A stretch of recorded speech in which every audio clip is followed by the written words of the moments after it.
Okay, I am KL Reeves, currently residing in Atlanta, Georgia, but I am a Chicagoan. Yeah, buddy. Been for about 5 years. Who am I? I'm a husband, dad, writer. Been writing for 18 years since school. I studied with Jamaica Kincaid at Huh. Harvard grad, and been writing since undergraduate. And so maybe about 5 years ago, I made the switch from the page to the screen. Mm. Uh, it was for me, visual storytelling is the vanguard. And I just wanted to try my hand there. Yeah. So for the last 5 years, I've been writing scripts and yeah, and I knew that being an outsider, I would have to create instead of putting another script in the slush pile. I'd have to create something to show people Hmm. first, right? Yeah, show people, and then we could be off. And so right now, it's working out. It's working out. Cool. How about you, Pierre? What's going on with you? Yeah, so same thing. I'm from Chicago as well. Me and Kevin actually met in high school. So been friends since, way back in the day. Back in the day, Um, yeah, always been a writer at heart. Um, went away to school for a little while downstate Illinois, came back Did and, you go to Southern? started a family. No, actually, I went to a private school called Millikan he's from University. Chicago. He Oh, knows me. Yeah. yeah. Yep, I've heard of yeah, Milliken. yeah, yeah. So Millikan, Big Blue, went down there for a year, came back, started a family, um, published a book of poems and short stories, and then, um, went to UCLA, did their screenwriting program, 2011. Got back into it. I took a little pause from writing, doing the creative thing, to take care of my family, raise them and the kids, and get them, situated. Then actually went back to writing 2018. Wrote a play um, for the Arts and the Armed Forces, semifinals with that, and that was just that like revitalized me as far as creatively. And then me and Kevin, we were just trying to figure out ways to connect and to do something and to bring to the world. And Yeah. Fierce and Fat Cat was born like December 2008, 2018.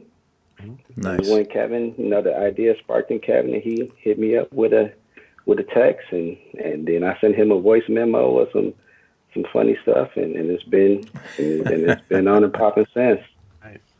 Nice. You guys have been talking about how you guys have known each other since high school. Is it tough to, well, number one, maintain a friendship from high school? I mean, sure, Facebook helps a lot, but being able to stay connected and then having enough, what would it be? Enough pride is the wrong word. Enough, what am I looking for? To be able to work on a project together.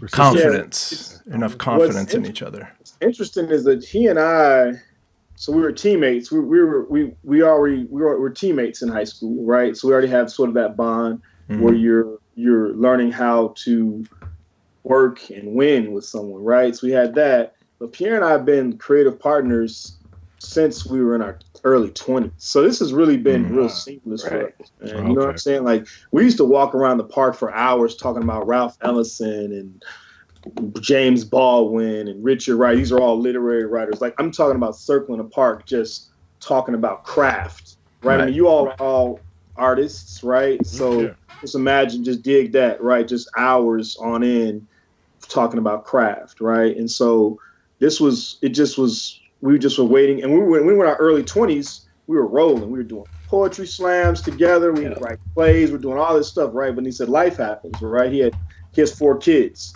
And so at one point it was like, should we get these books or is it diapers, right? So Right. obviously diapers are going to win, right? Right. Hopefully, Right. For right? sure. Yeah. Yeah, you know what I'm saying? So we had to like, and yeah, and I mean, we're friends. So it's aside from the work, the professional stuff, we're the best of friends. And so Yeah. and we're also, you know, we can talk it out no matter what. You know what I mean? So we're honest with each other, right? And good friends, just like a good, great relationship, you're gonna have times where you disagree, but we don't take it personally. You know, like for example, in terms of craft, our episode 5, Baba Wazi, Pierre wrote like he wrote like a whole, she wrote like a 30-page episode. I'm like, dude, this is a web series. You know what I'm saying? This is episodic. 30 pages. Yeah.